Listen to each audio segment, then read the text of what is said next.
My name is Megan Perkins, and I'm making this video to talk about environmental toxins, nutrition, and detoxification, and other topics that I think are really important and significant when it comes to overall well-being and longevity.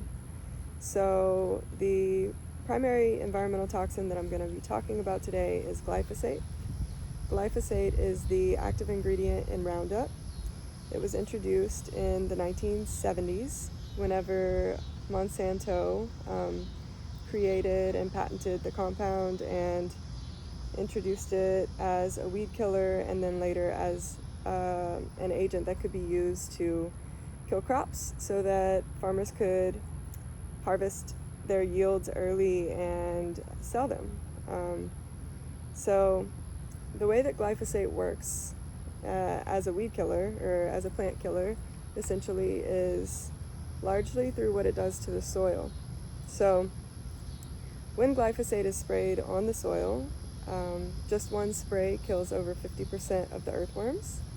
It kills the microbiome of the soil, so it kills the bacteria, the fungi, the entire network of the soil that works together to make the nutrients in the soil bioavailable for the plants to take up the nutrients and then, have what they need in order to grow. And then if we're having plants that are flowering and fruiting, the energy that they need in order to do that. And so it kills the microbiome of the soil, essentially locking up the nutrients because they're not being broken down into the small particles that are needed for the plants to be able to take them up. And then it also binds the minerals in the soil. And so as the minerals get bound in the soil, the plants are also not able to absorb the minerals. So as a result, you have plants that are both vitamin and mineral deficient. What happens is that it, over time, decimates the soil, and as a result, farmers become dependent on fertilizers. And, what's interesting is that the companies that sell these products that decimate the soil also sell the fertilizers that force the plants to flower and fruit. But the thing about the flowering and fruiting is that the plants don't actually have what they need in order to create these flowers and fruit, like I said.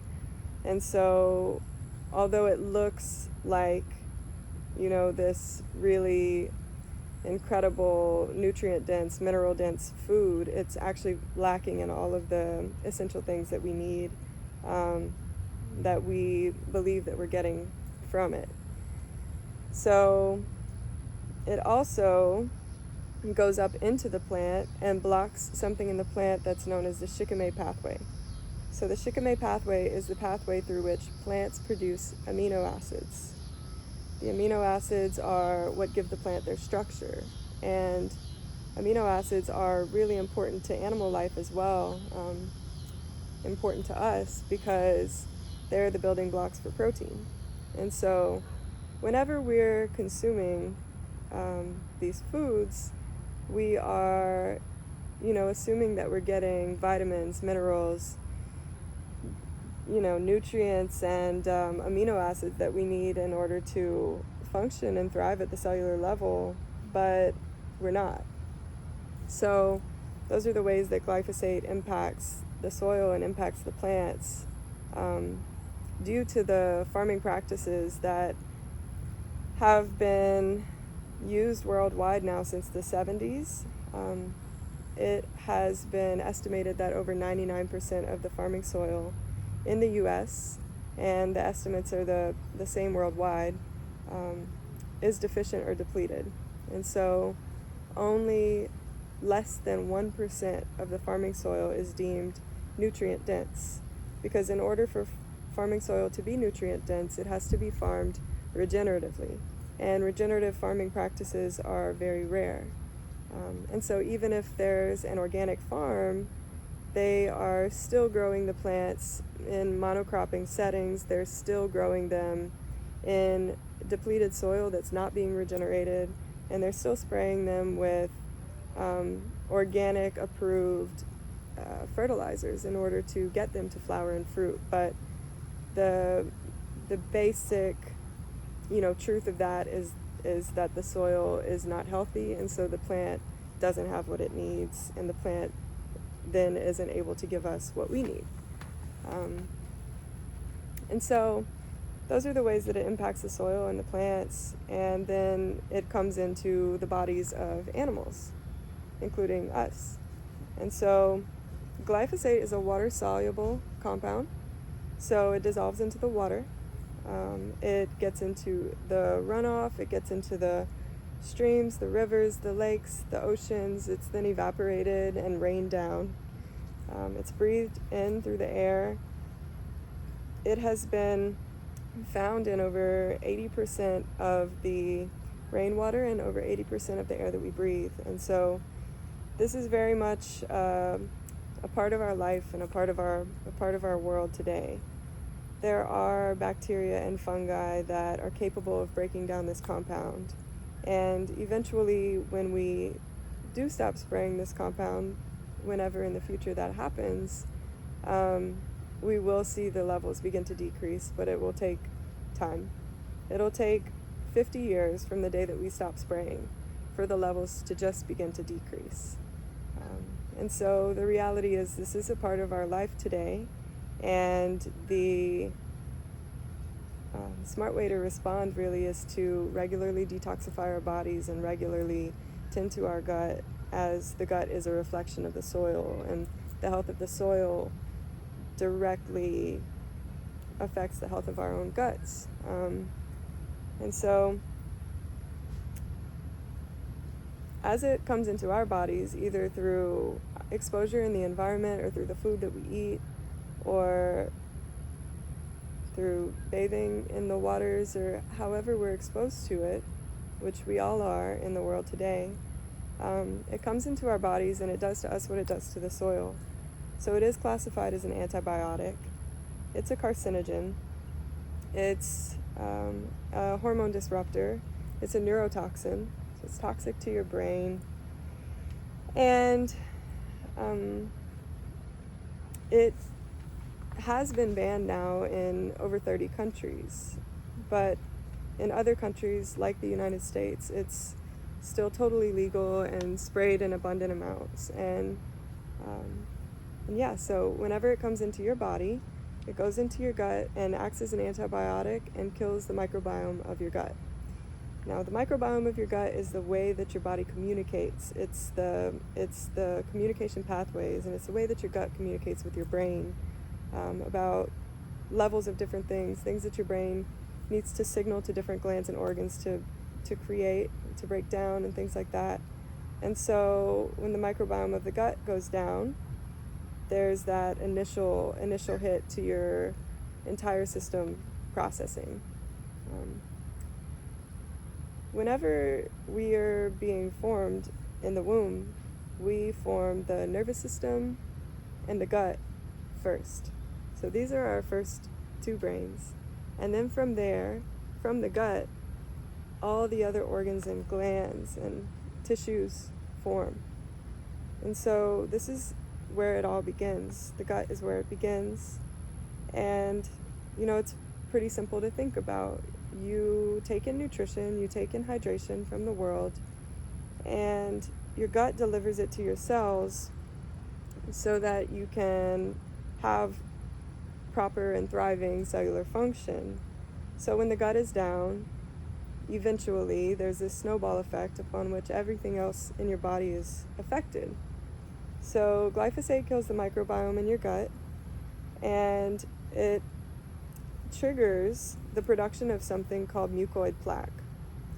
So your body produces this mucoid plaque from exposure to glyphosate, as well as exposure to gummy foods like gluten and starches, and it produces this glue-like substance that lines the wall of your gut.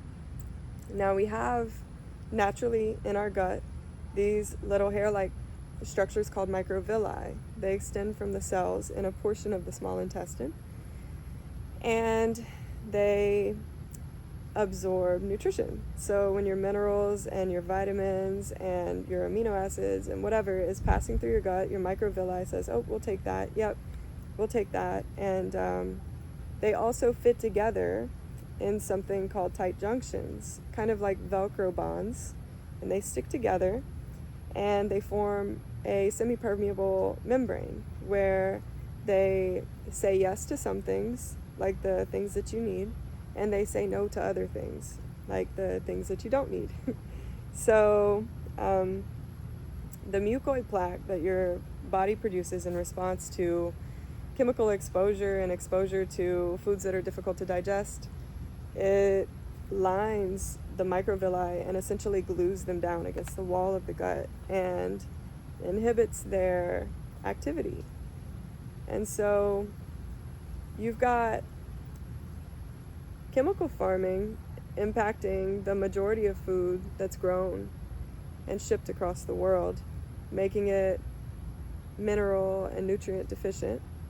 And then you've got damaged guts that are not absorbing nutrition. So from both sides, you're seeing nutrient deficiency from the deficient food and then the malabsorption at the gut level. And so the mucoid plaque lines the walls and pins down those microvilli and weakens them and suffocates them. And then with time, begins to create tears in those tight junctions. So the places where the Velcro is sticking together, there begin to be tears in those places. And so your gut's like official job of saying yes or no, it cannot function in that way anymore. And essentially anything that goes into your gut has safe passage through your gut and into the rest of your body. And this is what people refer to as leaky gut. It's when the tight junctions begin to tear open and the gut begins to leak.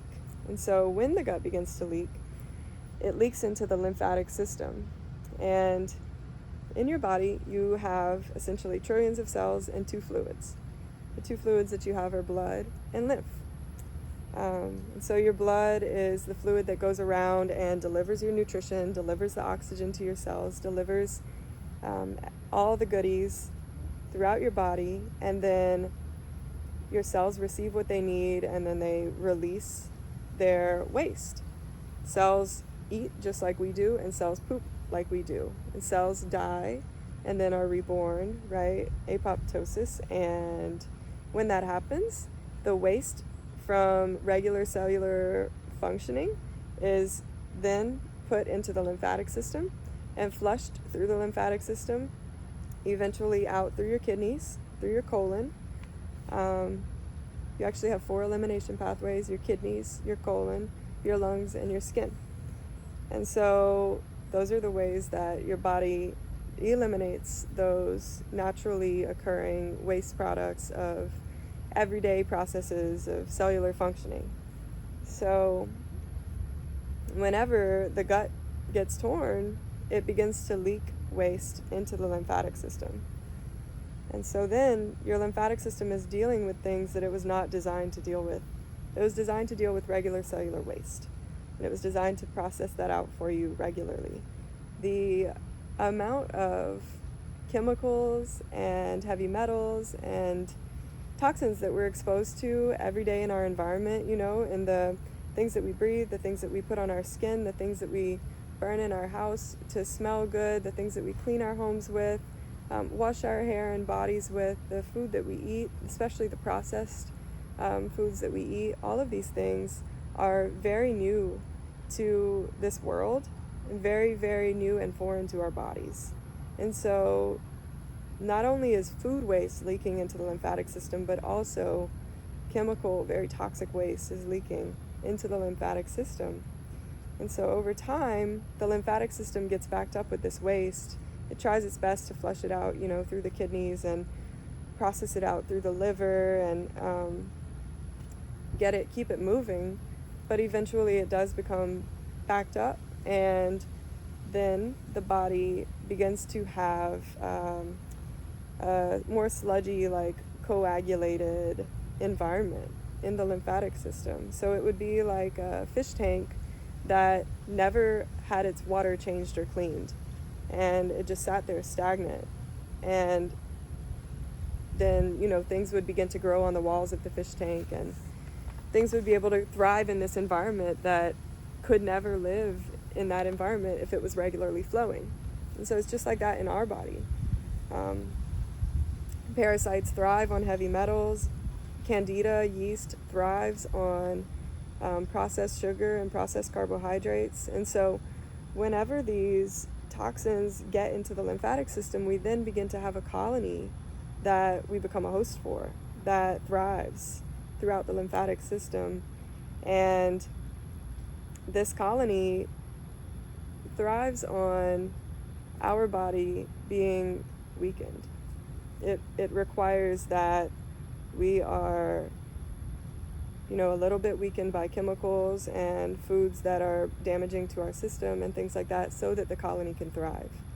And then whenever you have a colony that's really beginning to thrive and overtake your system, it manipulates your cravings. And so whenever you are craving, like really, really sweet things after every meal, really, really sweet things, and processed carbohydrates and processed sugars late at night, these are your colonies asking for food. And so it creates a situation where your terrain is not only yours anymore. The terrain is a host for many things that are not synergistic and not supporting your life, and not supporting your cellular health, and not supporting your mitochondrial function. Because of course this terrain is made up of your cells and bacteria and viruses and fungus. There are synergistic little critters that live in your environment, like hundreds of thousands of them.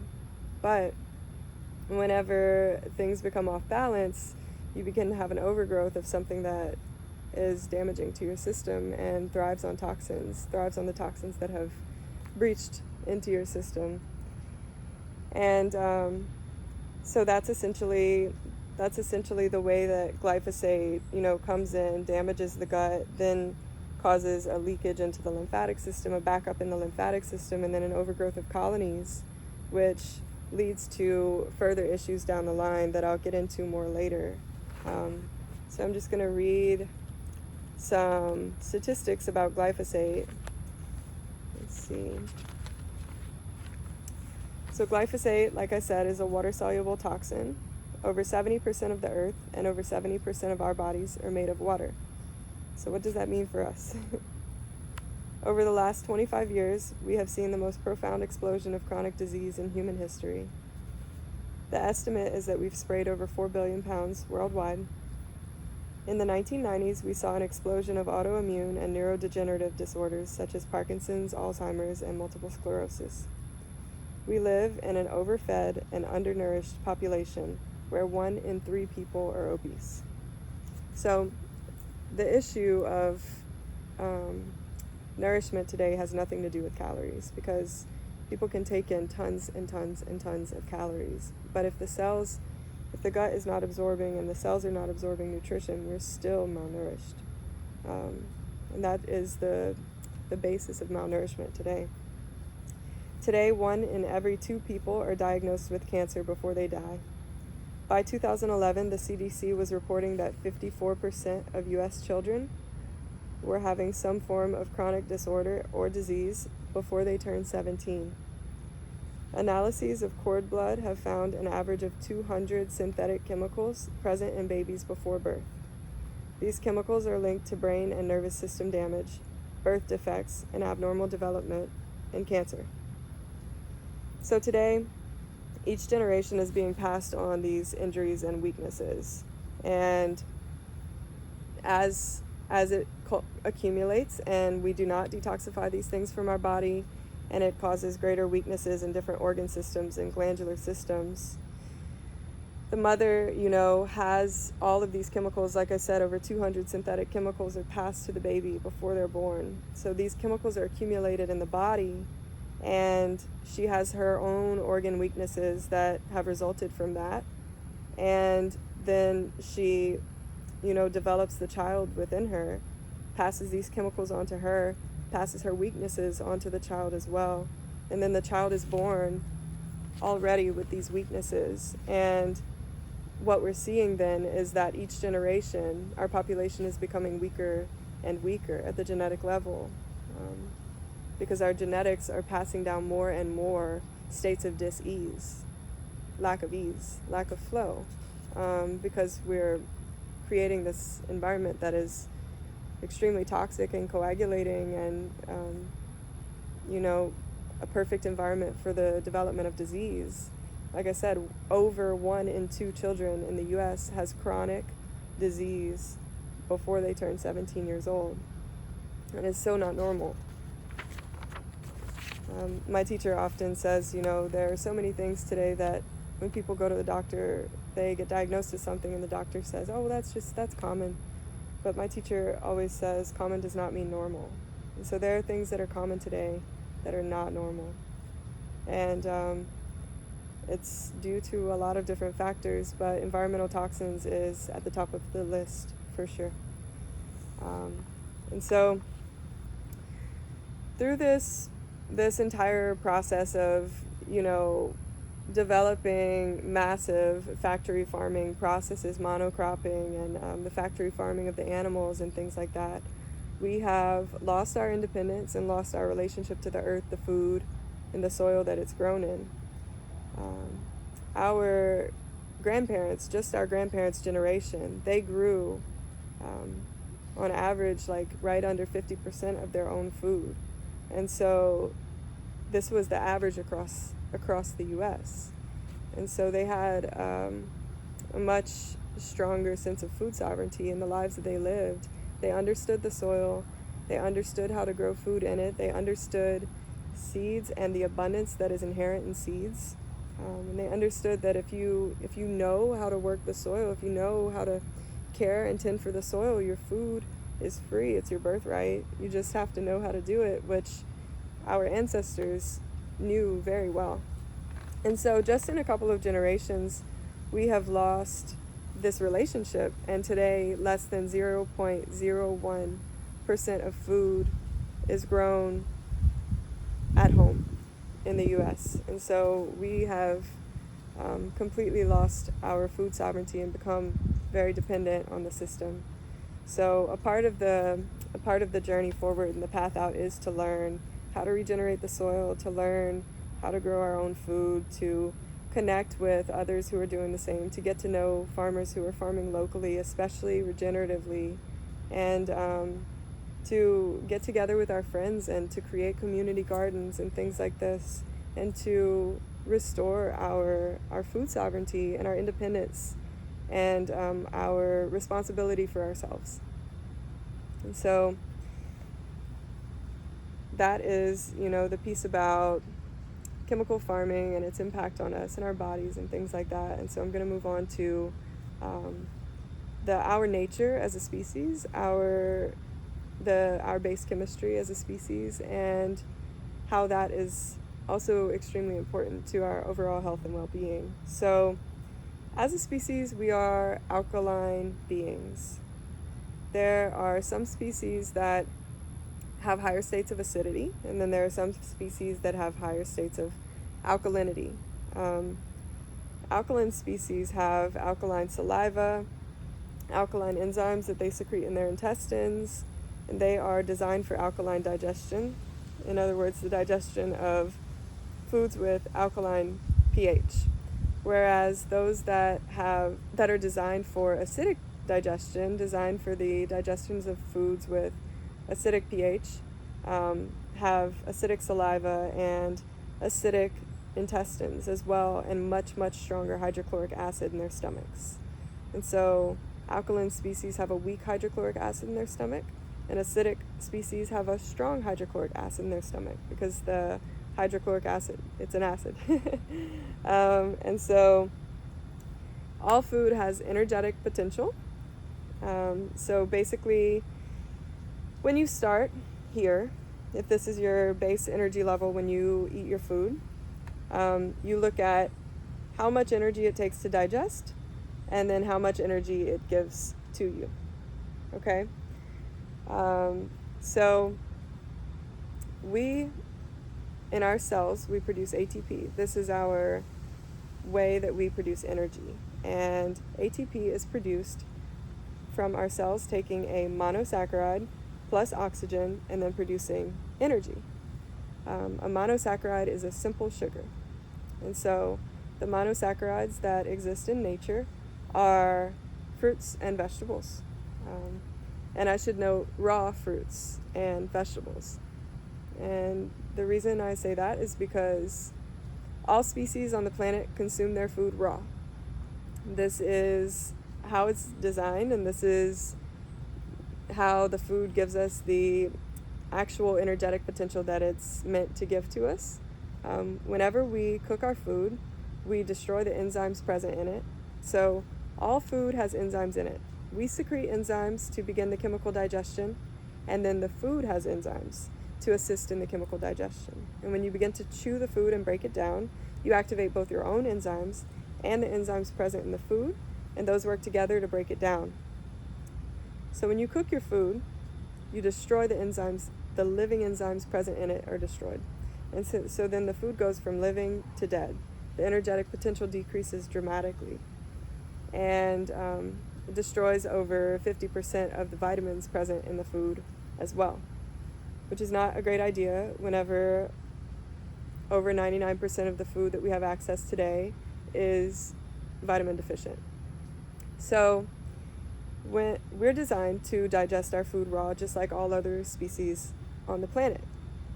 And like I said, we produce ATP in our cells from fructose or glucose plus oxygen.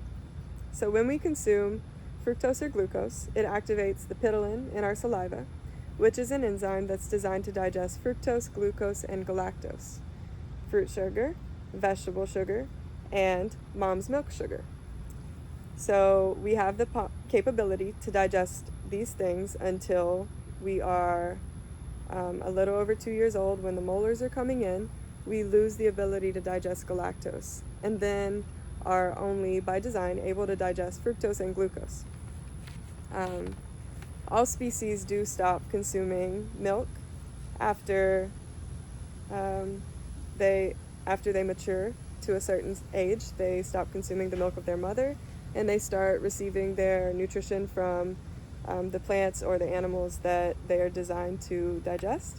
And this is the same across all species, and we're no different. And so human galactose, human milk, is designed for the development of the brain and nervous system, whereas cow's milk, which is a common thing that humanity has been drinking for a long time, is designed for skeletal and muscular development. And not just any skeletal and muscular development. It's designed to take a calf and turn it into a giant cow, in a very short amount of time. And so putting that in our bodies has many effects, but it is very mucus forming, and it brings parasites into the environment. It's acid forming, and overall really detrimental to the system. So this is, really important when looking at foods. So you might look at food and say, oh, it's really high in this, that's good for me. But you have to look at the whole picture. It might have a lot of something that is technically good for your body, but if the cost is so high that it leads to, cellular degeneration, then it's not designed for you. And there's probably a better source out there that is fitting for your species and designed for cellular regeneration rather than degeneration. So the ptyalin in our saliva begins to break down the raw fruits or raw veggies and delivers it to our stomach, and then it makes its way into the small intestine. If it's fruit sugar, fructose, it delivers directly into our bloodstream and dissolves into our cells through the process of diffusion. And so when you're digesting fruit sugar, you're here. It doesn't take anything from you because the ptyalin alone in the saliva breaks it down. And so it just gives you energy. It just brings you up. When you're digesting vegetable sugar, which is glucose, it requires the production of insulin by the pancreas. So the pancreas secretes insulin, and then the insulin delivers the glucose to your cells.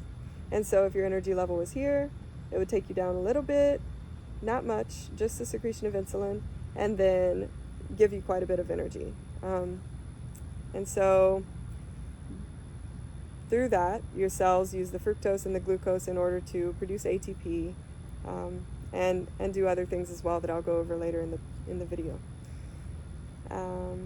So that's the process of digesting monosaccharides, simple sugars. Now when we consume polysaccharides or disaccharides, which is complex sugars, which is a monosaccharide plus a monosaccharide stacked together, 2 or more. That's a disaccharide or a polysaccharide.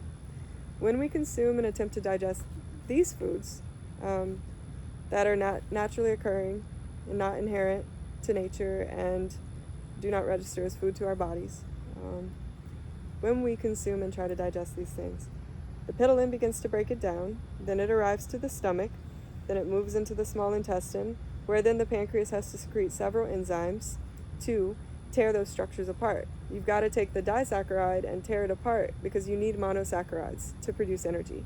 You can't use a disaccharide or a polysaccharide to produce energy.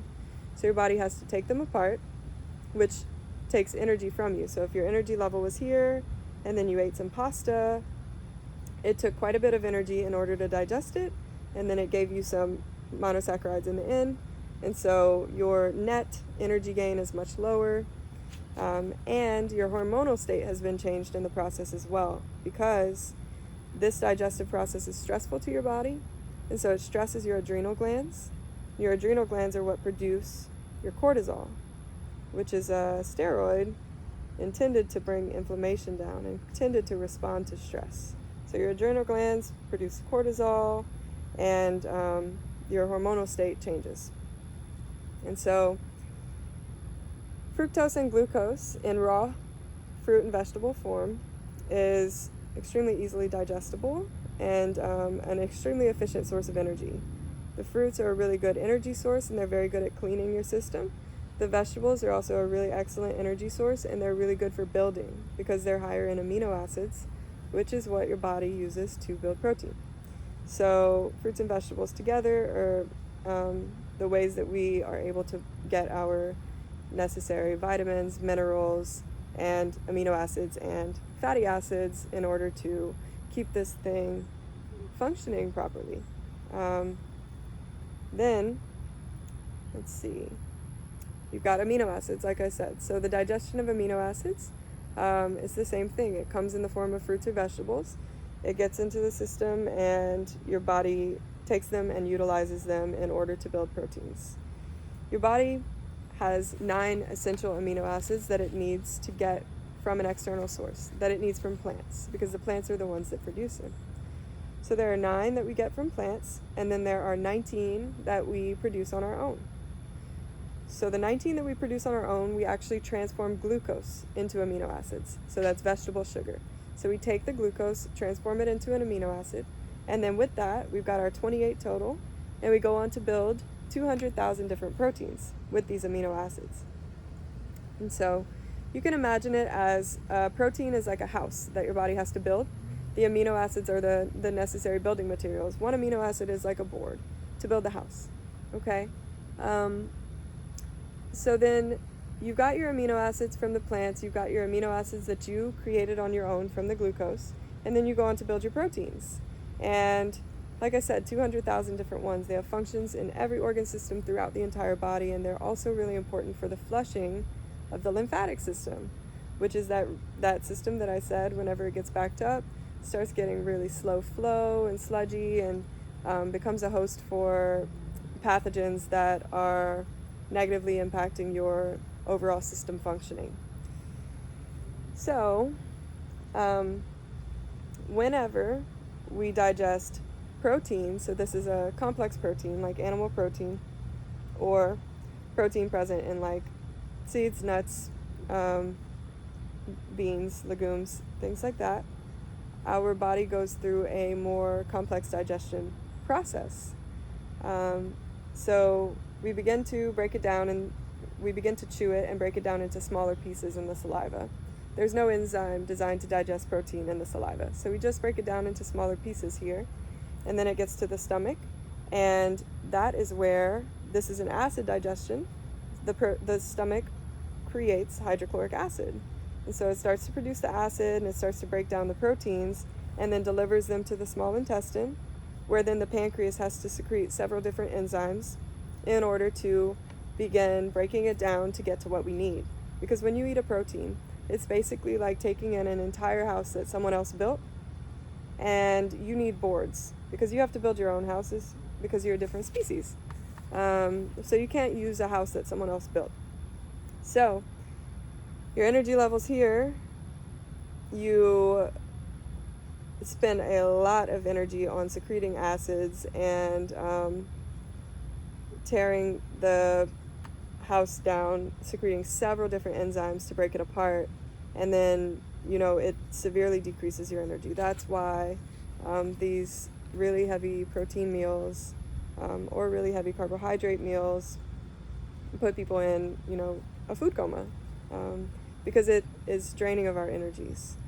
And so we begin to break it down that way, and then eventually we get the boards that we need in order to build our own proteins. And after the entire process is said and done, we utilize anywhere between 11 and 33% of the protein that we consumed. And so in that way, it's quite inefficient. We utilize 11 to 33% of amino acids, and the rest has to be excreted from the body as waste. This waste, it's an ammonia waste that's left behind that the body then has to transform into something called urea, which then has to be flushed out of the kidneys. Over time, urea causes damage to the kidneys, and whenever someone is struggling with kidney disease, they have high levels of urea in the system, and they constantly have to monitor their levels of urea because it's a waste product that damages the kidneys over time. And so essentially, when you digest vegetables, you get the amino acid as you need it, and you just plug it right in and you use it to build your house. When you digest protein, you go through this very complex digestion process, and your adrenals get stressed out. Your body gets stressed, so your adrenals respond to the stress by creating cortisol, stress hormone. And so you can see the pattern here. The standard American diet has a lot of these foods in it that trigger the adrenals to secrete the stress hormone. And as a result, the adrenals are secreting the stress hormone 3 times a day, and cortisol actually is addictive. And so food addiction is largely chemical. We get addicted to our own stress hormones, and the feeling that we get when we're eating these foods is in part connected to the secretion of our stress hormones because our body is stressed out. And over time, what that does is causes adrenal fatigue. Your adrenals are very important. They play an important role in nervous system function, in the production of neurotransmitters, production of hormones, production of steroids, and communication with other glands, especially your reproductive glands. So these are really important. And so whenever you develop adrenal fatigue over time, you begin to experience dips in energy. And so we're consuming foods that are damaging our adrenals, and our energy levels are dropping. And then we need caffeine to keep us up because our natural energy levels are not there anymore. The caffeine is further damaging the adrenals and further triggering the production of cortisol, leading to greater adrenal fatigue, leading to greater addiction to stimulants. And it's this process that continues to a positive feedback loop that is a very negative positive feedback loop. And so, yeah, essentially that's the difference between simple sugar digestion and processed sugar digestion, simple amino digestion and complex protein digestion. I will say that, yes, we are designed to break down complex proteins in small amounts. And by that, I mean like nuts and seeds and maybe some legumes if you so desire. But those do have to be cooked for us to consume them. And so just a bit here and there. And that digestion is a lot less stressful in our bodies than digesting animal products. And so when we overwhelm the system with this complex digestion over and over again, multiple times a day, like I said, it does lead to multi-system failure and shutdown over time, early aging, and mitochondrial function decline and energetic decline and either weight loss or weight gain due to malabsorption and the way that your body's responding, either by, kind of caving in on itself or accumulating and holding on to fat and as a survival mechanism. And so there are many different ways that our body can respond to these states of stress that they're in. But yes, there are many stressors present in our daily life just because of the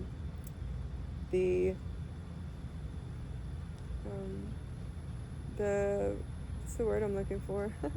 The traditions that we've practiced for so long and inherited and taken as the ultimate truth, right? And then it's very complex today because the level of damage that we've sustained to the gut, the level of damage that some people arrive to from the high levels of chemical toxicity and the frequent digestion of foods that are damaging to the system, that leads to a gut that is so damaged that it struggles to digest and process plants. It struggles to break them down. And then you have people that begin to have allergies to these foods, and they begin to have histamine reactions to foods that they should be able to digest, but the system is so overwhelmed and the gut is so damaged that it's quite a process to reverse it, but it is always possible. It is always possible to detoxify and regenerate at the cellular level and restore your cells and then organs and glands and tissues and everything to the original blueprint. That is always possible. And so food combining. So another thing that I wanted to mention is that the digestion of carbohydrates and starches is an alkaline digestion process. This means that you have to secrete alkaline enzymes in your saliva and you have to secrete alkaline enzymes in your small intestine. The digestion of proteins is an acidic digestion process, meaning that you have to produce hydrochloric acid in your stomach. Now, whenever you eat these things together, you create a lot of problems in your digestive system. Because you're taking something that requires an acid digestion and something that requires an alkaline digestion and trying to make them happen at the same time. So meat and potatoes, things like that. Whenever it gets to the stomach, they essentially cancel each other out, and then you depend on fermentation for digestion, which leads to greater feeding of your colonies and things like that, and greater, overtaking of your microbiome, your flora, and so that's so like I said, we're an alkaline species, and our cells thrive in an alkaline environment, an environment of flow and movement. And whenever we're eating really well hydrating alkaline foods, so like I said, well hydrating alkaline foods are essentially most raw fruits and vegetables. And whenever we're eating this way, whenever we've repaired the gut and we're absorbing properly and we have the gut intact and it's saying yes and no in the right ways and is absorbing the nutrition properly and delivering it to your cells, what you would see if you zoomed in on your cells is a super hydrated cellular environment where the cytoplasm surrounding the cells is really plump and hydrated, where the cell wall is super hydrated, where the cytoskeleton is really strong because you're receiving the minerals and the nutrients and the vitamins and the amino acids that you need in order to function, and the hydration. And so that's what it would look like. And your cells would all have adequate space, surrounded by that plump cytoplasm, plumped up themselves. And it's evident in the skin. You can see it in someone, whether they're hydrated or dehydrated at the cellular level. You can see, like, as stages of dehydration progress at the cellular level, it shows up in the skin as the skin begins to tighten and wrinkle or sag and things like that. And so whenever the environment is flowing like that and say like a pathogen comes into the system, you get exposed to a parasite or bacteria that's not synergistic, or fungus wanting to overgrow or something like that, the cells are very resistant to it because they're strong and they have everything that they need. And so your terrain is functioning properly, and you don't experience an overgrowth of these things. Now, whenever you have an acidic environment in your cells, if you zoomed in on them, the cytoplasm is not superhydrated. It's actually, quite dehydrated. The cell wall is weak. The cytoskeleton is weak. The cell is surrounded by mucus because in response to pathogens, whenever your pathogens begin to overgrow in your lymphatic system, your body produces mucus to respond to the pathogens. And then it works to expectorate the mucus out through like coughing it out and things like that. You sneeze, and whenever you're like blowing your nose and stuff, you're like blowing microbial parasites out through the mucus. That's the purpose of the production of the mucus. And so whenever the cells are dehydrated and there's a high load of pathogens, the cells are surrounded with mucus, whatever nutrients do make it through your gut and into your bloodstream and eventually to your cells, at the cellular level, your cellular absorption is really low because you've got this like mucus barrier surrounding your cells, and so the nutrients don't even really make it into your cells. And so then whenever a pathogen comes into your system, you get exposed to a parasite, fungus, bacteria, whatever, your cells are much more susceptible. And then that leads to frequent sinus infections, the development of new allergies, the development of skin conditions, eczema, psoriasis, things like tinea versicolor. All of these things are a result of an overgrowth of a colony within the system that is basically growing out through the skin at this point. And essentially the elimination pathways get so backed up, the kidneys, the colon, the lungs even, get filled with mucus. These pathways get so backed up that the body begins to push toxins out through the skin. And like I said, these colonies thrive on these toxins, so it'll just thrive on your skin, consuming the toxins that you're pushing out. And so, whenever the environment is alkaline, it's flowing well and everything. Whenever the environment is acidic, it's coagulating. It's like a fish tank that hasn't been cleaned. It's an accumulation of toxins and chemical burden and pathogens and things that are not healthy for your cellular functioning, and your ATP levels are low, your energy production is low, your different glands and organs are suffering as a result, and over time you begin to see the development of what people eventually get diagnosed with as autoimmune disease or other diseases, the failure to thrive of different organs or glands. This is all a result of this process unfolding. All disease requires acidity in order to manifest. And so if there's the manifestation of a disease in a body, it is dependent on the acidity of the body in order to exist. And so whenever you create an alkaline environment of flow and flushing and hydrating of the cells and nourishing of the cells, the body's able to do its job and get out what it's meant to get out and keep in what it's meant to keep in and function the way that it would, the way that I imagine it did a few hundred years ago, before all of these chemicals and pesticides and natural foods were a staple in our lives. And so, this coagulation essentially leads to suffocation and starvation at the cellular level, which then manifests in the glands and the organs and eventually the entire body system.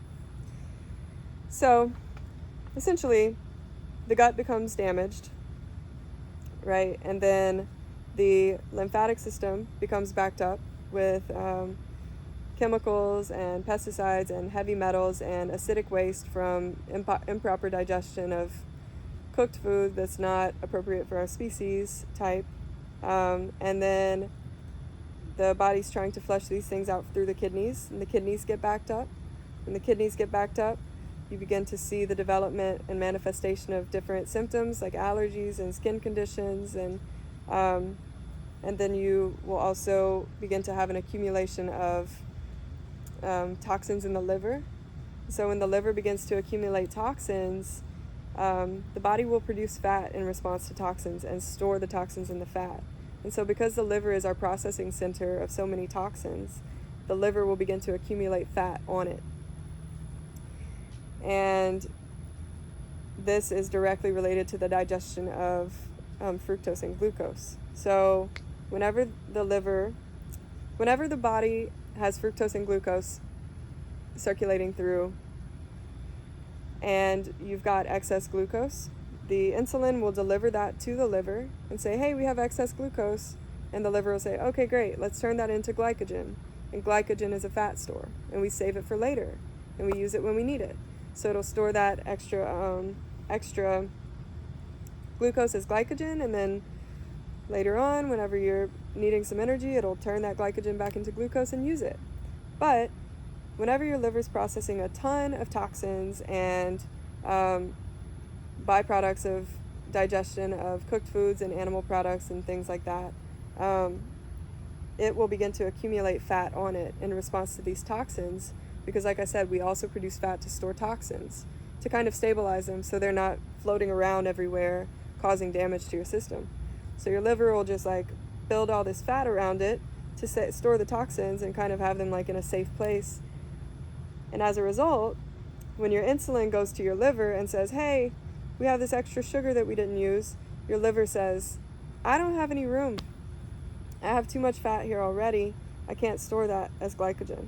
And kicks it out, and then you experience what people, refer to as a blood sugar spike.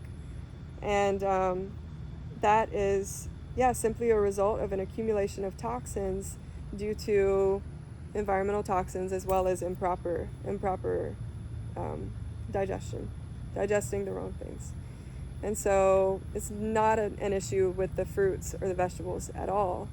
It's an issue with all the other things that have led to damage in the liver, where the liver can't do its regular function of turning glucose into glycogen. And so the answer to that is to remove the things that have been causing damage and harm over time, and bring in things that are hydrating and healing, and then the liver will be able to process those toxins and drop the fat and release the fat, and then function the way that it's naturally supposed to. And so then, like I said, the adrenals also are strongly affected, and when the adrenals are affected, everything is affected, because the adrenals have an important role in neurotransmitter production. So your mental health, they have an important role in hormone production. And so your reproductive system, they have an important role in steroid production. And when they're overproducing steroids, that actually leads to inflammation and creates inflammation in your body. And when they become tired, like I said, your energy levels drop, and then you become dependent on stimulants, which further damages your adrenals. And so adrenal fatigue over time, just worsens, and again, can only be addressed through detoxifying and consuming only alkaline hydrating foods, and allowing your cells and then organs, tissues, and glands to repair themselves, which they absolutely will when given the right information and tools to do it. And so, like I said, the reproductive organs, especially for women, we bleed monthly, and so the body releases a lot of toxins that way. If the liver's struggling with toxins, it'll, off-put some of that work to the uterus, and then you'll experience painful, heavy periods. You'll experience the production of different cysts, or the overgrowth of tissues and things like that. And that's all as a result of over-accumulation of toxins in the body. And so the body's trying to push it out however it can, and the reproductive organs experience issues as a result. And then we have an imbalance in hormones, oftentimes an excess level of estrogen, a low level of progesterone, and things become out of balance, and that snowball effect continues until addressed. And so but essentially it affects all reproductive organs, the men, the women, because the adrenals and these organs are so closely connected, and they help us with the production of the estrogen, the progesterone, the testosterone, all of these things. And so whenever these organs become tired and acidic, their production is thrown off. And yeah, like I said, neurotransmitters. So neurotransmitters are produced by the adrenals. They're also produced in the gut. Over 90% of your serotonin is produced in your gut. And so whenever you go to the psychiatrist and they prescribe you SSRIs and they don't say a thing about your gut, you know, I don't know, there's something off with that. So yeah, over 90% of your serotonin is produced in your gut. Over 70% of your dopamine is produced in your gut.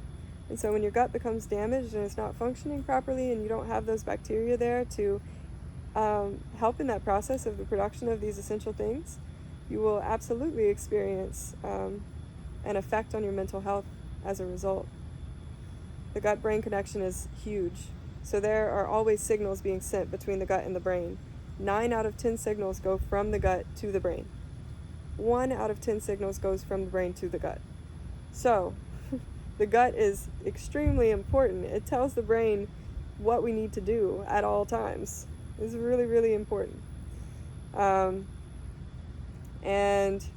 yeah, so essentially all of these things have such a profound impact on childhood development.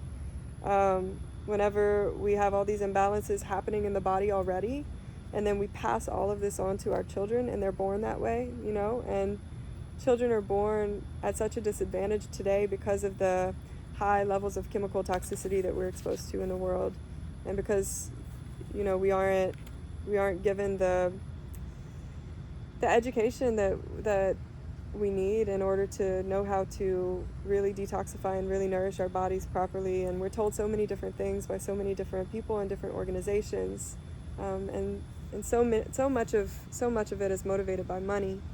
You know, different organizations releasing different studies to support their goal, whatever that goal is, whether it's something in the food industry or something in the pharmaceutical industry or something in the chemical industry and the whatever it is, you know, they're gonna release studies that support their money-making processes, and it all works together. So the companies that have their hands in the farming industry and the production of GMO crops, which GMO crops are literally genetically modified so that they can sustain exposure to high levels of glyphosate. And so they're modified to be sprayed with a ton of glyphosate and not die. But then we eat these foods that are modified to be able to have high levels of glyphosate, and we take that into our bodies. And these companies that have designed these crops, have designed these pesticides, have designed these herbicides, have designed these fertilizers, they also have their hands in the pharmaceutical industry. They make money on both sides. And so that's interesting. And yeah, it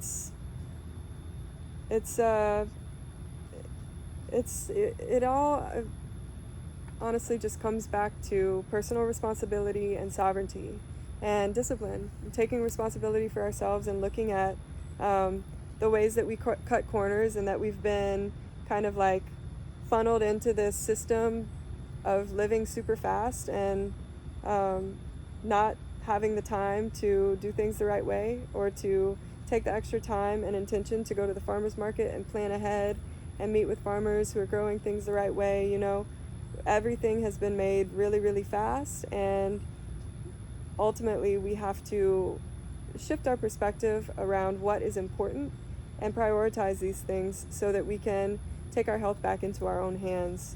And I think that everyone should be composting the organic matter left behind from the food that they eat. Everyone should be having a relationship with the soil. everyone should be growing at least some of their food, like these herbs, something. We should be growing something, and having some responsibility for ourselves this way. It's really important. That way, as we slowly take our sovereignty back, we don't depend on low wage paid workers picking all of our crops for us and then having it shipped across the world in order for us to get what we need. We've got to find our way back to what our grandparents had, to creating what we need on our own, and wanting to be responsible in that way. It's the path to freedom for all, and a level playing field for all, and equal respect for all. So I think that's really important. And yeah, the last thing I wanted to talk about was just like the consciousness of parasites and fungi and bacteria. And so everything is connected, right? Mind, body, spirit, it's all interconnected. And when we experience traumas, especially in the formative years of our lives, or if we inherit traumas while we're in the womb, things that our mother experiences, things from our lineage, things that are stored in our genetics and our DNA, weaknesses that people say, oh, it's genetic, like it's just like, bound to happen. All of these stories can be rewritten. It's, just a matter of, again, cultivating the discipline within ourselves to rewrite these stories. So whenever we experience traumas in the formative years of our lives, these things get stored in our tissues. And I'll tell you a story just to really portray how much things get stored in our cells, how each cell in our body has its own cellular memory, it's its own world, it's its own consciousness. And the consciousness of all of these cells is what comes together to make this body function. And so it's pretty remarkable. So this is a true story, there was a little girl who received a heart transplant. And after her transplant, she, for a week, had the same recurring dream night after night. And in the dream, she was chased and then killed. And the person who killed her in the dream said something to her.